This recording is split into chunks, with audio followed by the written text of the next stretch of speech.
And some of y'all may know, you're on an old runaway horse, it's kind of got that potential, and you've kind of been thinking it could happen anytime. Well, I'm afraid might get to be a runaway around here. So before we go on, I want to tell Joel and Cousin John and Dick and David that I'm honored that you all came. The library is honored. All these guests out here to hear y'all are honored.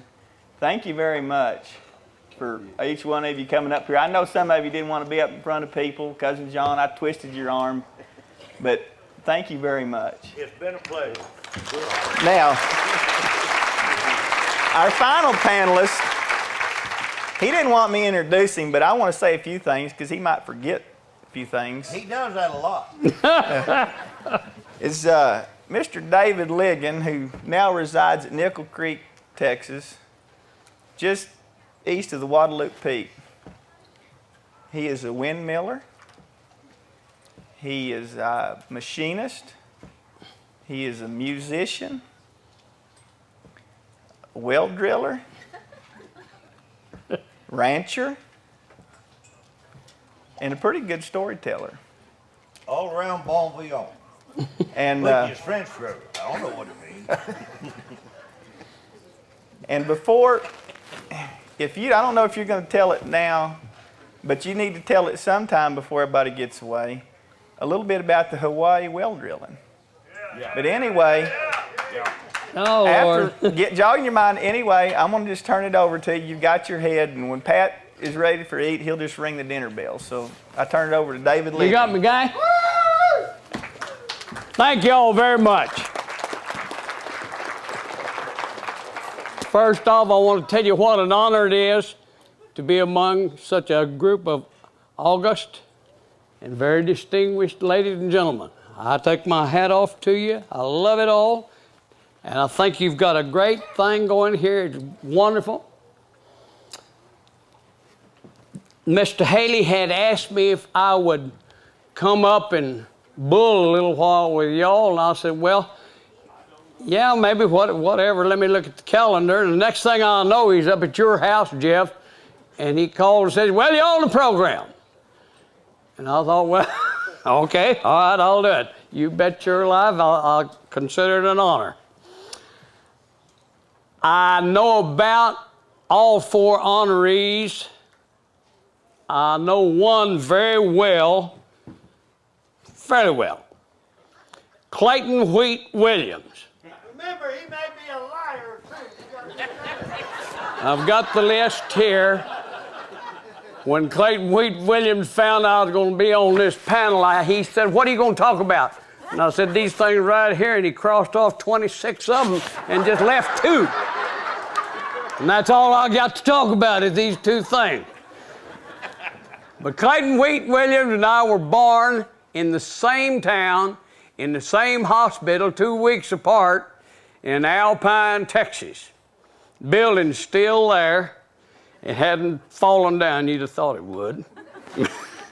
And about a year later, we moved to Fort Stockton, Texas, and participated in all the things that kids do, and this, that, and otherwise, with the swimming pool and so on.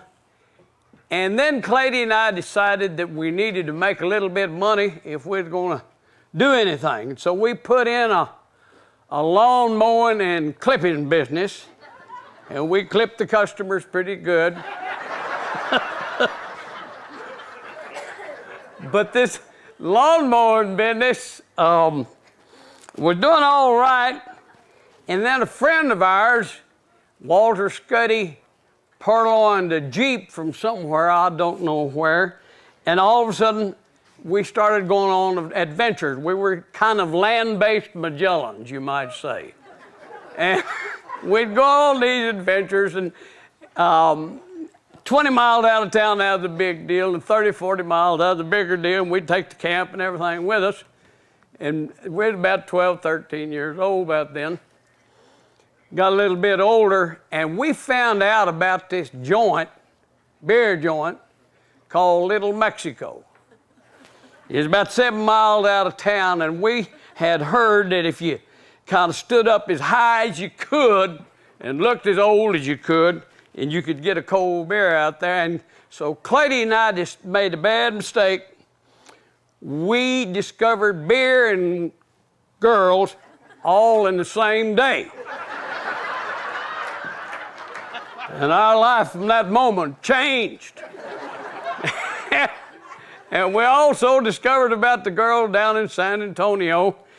And we'd go down there, and we decided that we were going to need more money, and opportunity presented itself right away in the form of Clayton's father, who decided he wanted to put in some concrete culverts, and boy, how did we was the person to do it, and we grabbed the chance right away. And we had about $100 by the time it was all over with. In that time now, this is pretty damn good money. And so we got in the Purloin Jeep and off we went to different places. We'd end up at San Antonio. They had a free tour at the Lone Star Brewery. You go on the tour for 30 minutes. And then we'd spend 5 or 6 hours at the tasting table. And it got so bad they asked us not to come back.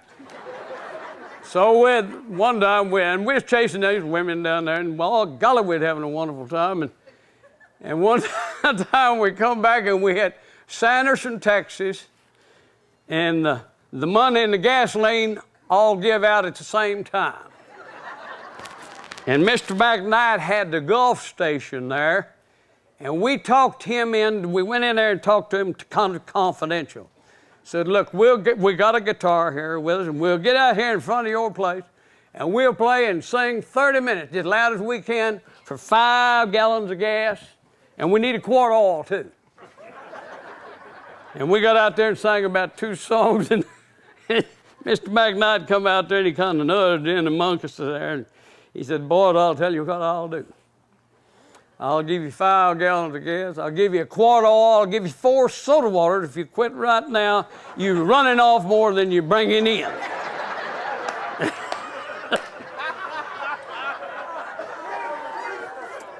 But growing up in Fort Stockton, it's like all other little West Texas towns, and you folks know all this country here. But one of the things that I remember very well about Fort Stockton, we did not have a funeral home in Fort Stockton. What are you laughing about? So anytime anybody die, pass on, well, we'd have to call McKibben Brothers Funeral Home in Pecos, Texas. And they'd come over to Fort Stockton and get the body and take it back and do whatever they do and bring it back over and put it in the front room on that little table with those rollers till it's time to church them. Now, there's some good and there's some bad about one of these deals. The good thing is that anytime somebody died and they'd have that body in the front room, well, all the neighbors and all the good folks and everything in the town bring by good things to eat. And sometimes out in the back, there'd be a bottle out there too, but we're not going into that. But now, we're not talking old McDonald's cheeseburger here now. We're talking sweet potato pie, fried green tomatoes, and some boiled okra succotash and all that good thing. Didn't make any difference whether you knew that guy that had passed on. You ought to be sure to go on by. Morning, Ms. Witherspoon. Good evening, Ms. Witherspoon. I'm sure sorry about your husband. Golly, what a tragedy. I guess it as well happened another piece of that pecan pie with whipped cream while I'm here. In 1946, Clady and I had a schoolboy friend, Billy Wayne Shannon. Billy Wayne was a great American. And in 1946, Billy Wayne had an old uncle, Cleve Phillips. And in 1946, well, the Lord called Uncle Cleve home. Gosh, it wasn't no real bad thing. He's 3 years older than baseball. And when the good Lord called Uncle Cleve home, well, McKibben Brothers Funeral Home Came over there and got him and took him back over there to Pecos, fix him up. The McKibben brothers, both of them graduates of the Texas A&M College of Funerology.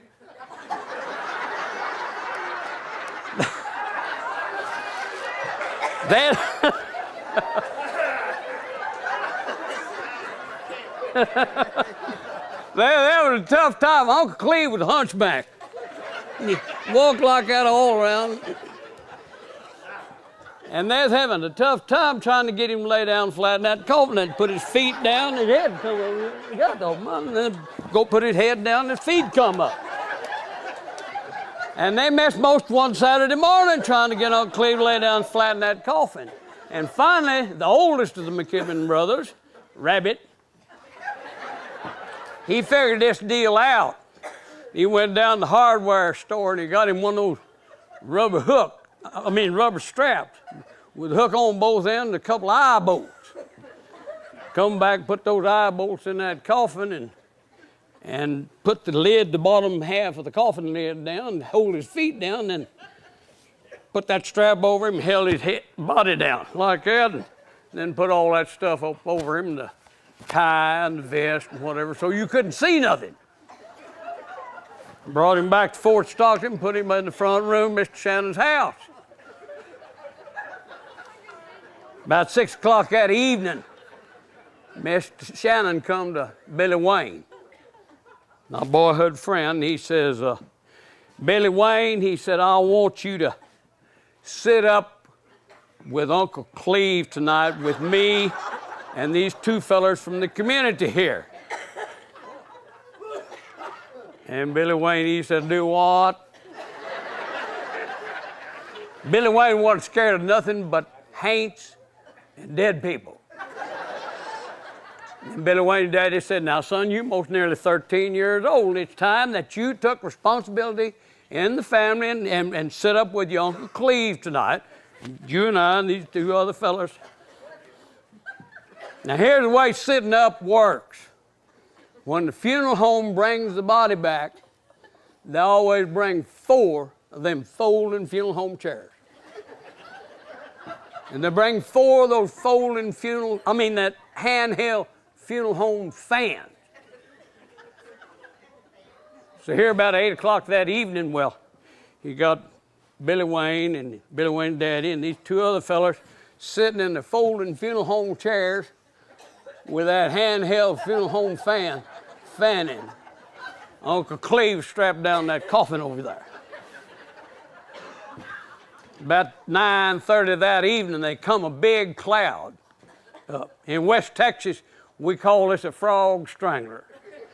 My soul, you never saw so much activity out there with the lightning and with the thunder and everything. And one of those fellas in that community got a little nervous about this deal. Little booger, he stood up and he looked down at Billy Wayne, his daddy, and that other fella, and he says, well, gosh, y'all gonna sit up? I think I'll go on to bed. He just cut on out of there. Wasn't but about another 10 or 15 minutes, that storm was even worse. My God, you could see those old oak trees out there and everything. That other fella from the community got up.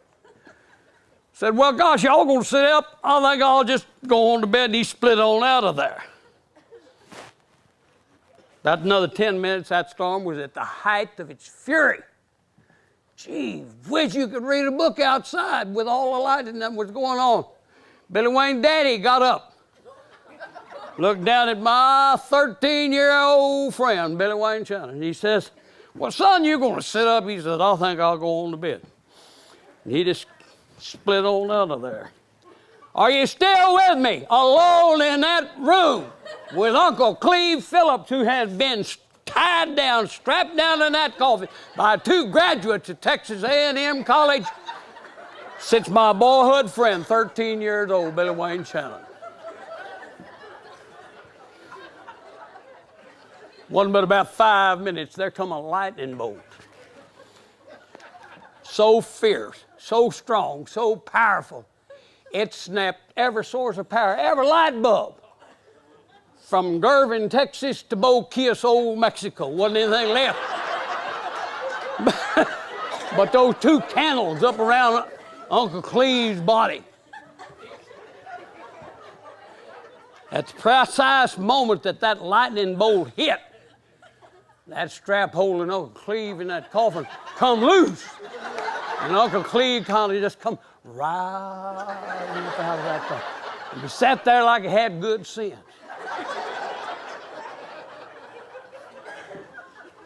My boyhood friend, been away in Shannon, he cast down his handheld funeral home fan. He rose out of that folding funeral home chair. He rushed over to that body and he says, well, Uncle Cleve, you gonna sit up? I think I'll just go on to bed myself too.